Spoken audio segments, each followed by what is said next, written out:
Before we begin with the video, please like and subscribe to the channel. It'll really help me out and encourage me to make more content similar to this one. Now without further ado, let's dive into the video. Manhunt is a game deserving of a modern remake with fresh gameplay mechanics and a fresh coat of paint that deserves a chance. Hear me out here. I know the graphic violence may be a hurdle to get over, but if you look back at the original game, the violence isn't as bad as the media spun it out to be. The execution cinematics mostly mask the graphic nature of the kills, with a few blood spills on the camera to hammer the point home. What made this game appear as violent as it looked wasn't the visual violence you saw on the screen, but the sound design. To demonstrate my point, here, watch this.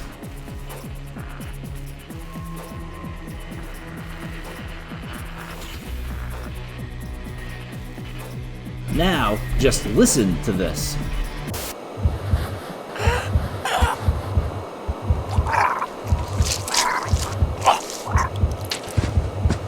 Close your eyes and listen to this clip again, and you'll see that it's the sound that sold the game, not the violence.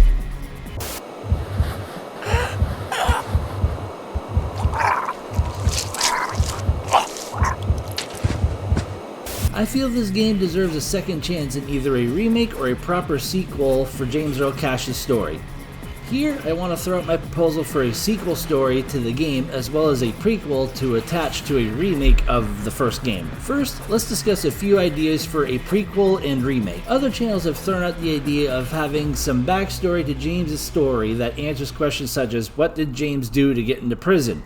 What was Cash's life like before he was in jail? One theory I saw recently that was an interesting one, but probably unlikely, is that what if Cash's character is the James character from the video game Bully? If I can find the link to this video, I'll post it in the description. But it laid out a good argument that the main character from Bully is James Earl Cash as a kid. If the story is true, it fills in some backstory and information about his past. After the events of Bully, he could wind up in various gangs and such until he kills someone and winds up on death row at Darkwoods Penitentiary for his execution in the first game.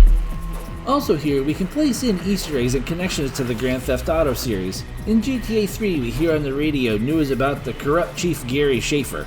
So I'm sitting here reading the Liberty Tree, and it says, in nearby Carcer City, a good day for law and order as Police Chief Gary Schaefer was cleared of corruption charges in a controversial decision by the courts. Let's hope those missing witnesses turn up safe and sound. Even in GTA now, there's Easter eggs in the form of Manhunt figurines that can be bought at a store in the game. With this opportunity, we can make a GTA universe since everyone wants a universe type of franchise. With this prequel, we can connect the games Bully, Manhunt, and the GTA world. Here we can potentially add in elements like Starkweather's rise and fall in the film world. We can flesh out how the gangs became employed by Starkweather as well. Maybe I'm adding too much for a prequel idea, but thinking back now, I'd like to see the events such as the rise and fall of Starkweather, how he got involved with the various gangs, and how he got involved with Valiant Video and Mr. Nasty. These connections I have curiosities on. I'm curious about how James Earl Cash wound up on the path that landed him in jail in the first place. In this chain of events, we can still keep him the silent protagonist, and if the connection to Bully is correct or in the realm of possibilities, then we can get to see what made Cash go from where he was in Bully to the hardened murderer in Manhunt. Now my proposal for a sequel in a Manhunt 3. In my proposal for Manhunt 3, we need to set up a few guidelines first, and these rules apply to the prequel ideas as well. 1. In order to make either of these ideas happen, the violence needs to be dialed down. I know the violence was a key feature, but hear me out here. With the violence, we just do like we did with the first game. When an execution happens, use the cutscene cinematic to mask and semi-censor the gruesomeness of the action. The sound, as much as I like the sound, I'm not sure in today's era about what to do with the sound design. In the original game, the sound is what sold the violence. If we keep it for this concept, it could create problems, so on this note, I'm not sure what to say except maybe make it less graphic. Keep the graphic noises, but maybe not make it feel as real as possible. With the violence, dial things up or down as appropriately as possible to avoid issues with ratings, politics, and annoying parents groups that will cry for someone's head on release. Now, my story pitch for Manhunt 3. We set it in today's era, 2023, 20 years after the events of the first game. Optimistically, let's say Cash was 20, 21 in the first game, and now he's in his 40s. He can still kill, and we stress the stamina meter maybe a little bit more. A thread I wish to explore is the news reporter. In the marketing, we have her talking to a therapist after the events of the first game. I say that the Darkwoods Penitentiary kept her prisoner after the events of the first game. We have the GTA connection of the quote-unquote innocent Gary Schaefer using his influence to keep her there. She's mentally broken and rants about seeing and helping James Earl Cash. Meanwhile, Valiant Video is still active in the snuff film world, and Mr. Nasty is very much alive, and the FBI want him taken down and tried for his many crimes. After the first game, Cash is caught by the FBI and given a deal to tell them what happened or go back to prison. Now enjoying his freedom, he spills his guts. In the years between the first Manhunt game and this sequel, Cash works with the FBI trying to find evidence and means to take down Valiant Video and Mr. Nasty. Fast forward to today and we see that Cash is still working on the case, and an agent says he has something to show Cash. We see that on the dark web that Valiant Video has released a teaser for a new movie starring the reporter. Cash sees her and realizes that he needs to get her out of there, and Mr. Nasty mentions in the teaser that her murder will be live streamed for Valiant Video subscribers, and that he will be there to film and commit the deed. Cash demands to go back to Carcer City and try to free the reporter before her execution. In the video, he recognizes the backdrop of Starkweather's estate and the attic where he killed Pigsy. The FBI reluctantly agrees to let Cash go back to Carcer City and try to free the reporter. This is the story of Manhunt 3. We recognize what worked in the old game and incorporate elements of modern times to the story of the game. Other things I wish to see in this game are the drunken bum that we escorted in the first game. I would like to see him become his scarecrow persona that was cut from the first game, and this can be used as a boss battle. Also, a gang known as the Lost were cut as well. I like the camouflage aspect of their motif, and maybe as James makes his way to the estate, he has to go to their scrapyard and encounter these guys playing a sick game of hide and seek with Cash. As you make your way through the scrapyard, you can also meet and face off with another scrap boss, Bin Bag.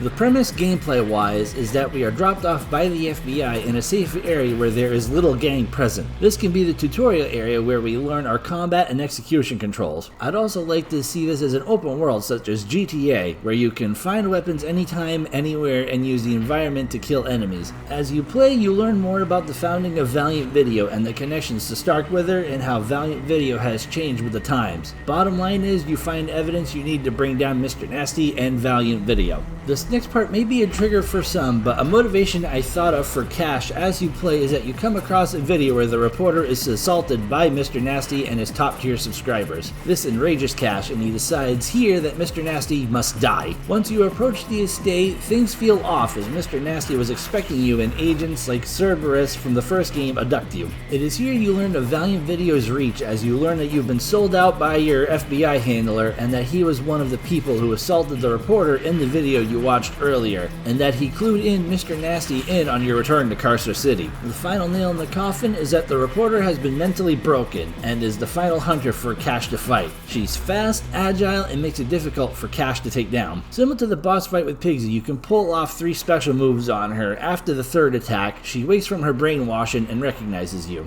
Some gameplay elements that I was thinking about involve the camera system that is used to capture the video for the snuff film ring. My train of thought here is that what if we can smash the cameras as a gameplay element and use them as bait for the hunters? We can walk in front of them to trigger them and alert and let hunters know where we are, but we can also destroy them to trigger the same effect. I also thought about weapon upgrades, so to speak, mainly weapon durability, and we gain points such as Splatterhouse or Wampaku Graffiti, where after every so many kills you gain an upgrade points to upgrade durability of weapons, health, and stamina. How to make these upgrades work story-wise, I'm not sure, because it made no sense to have a shop like in the RE4 remake. Maybe you find weapon parts and vitamins such as The Last of Us. Again, I'm not sure how to make the upgrade systems work and make sense in the Manhunt universe. These are my thoughts on a Manhunt prequel and sequel pitch. In order to make things work, the violence both audibly and visually need to be put into check to appease all the proper people and use the camera cutaways to mask the real violence taking place on screen. I feel that the aspects of the Pikmin project for Manhunt 2 need to be axed since the game made things worse for the franchise rather than better in any way. Also, make sure to build bridges between Manhunt, GTA, Bully, and if possible, Red Dead Redemption to build the idea of a Rockstar game universe. I don't know how to tie Red Dead Redemption into Manhunt, but with proper writing, I'm sure that there's a way to find an obscure connection to bridge the gap and link these popular franchises together. Lastly, if Manhunt gets a reboot or a sequel, I have one last request. Keep the rewards of the cheat codes upon completion in the game. It was a fun experience to unlock the cheat codes as a reward for beating this scary hard game and return and run through enemies of the game on my terms. I feel if this were the pitch for a Manhunt reboot or sequel, it could fly well with today's trends in gaming and make a successful franchise while building a Rockstar game universe that could add to the richness of the worlds these games present. This is Grim Cooper signing off, and see you in Carcer City. If you liked what you just watched, like the video and subscribe to the channel. It'll help the channel grow and encourage me to make more content just like this.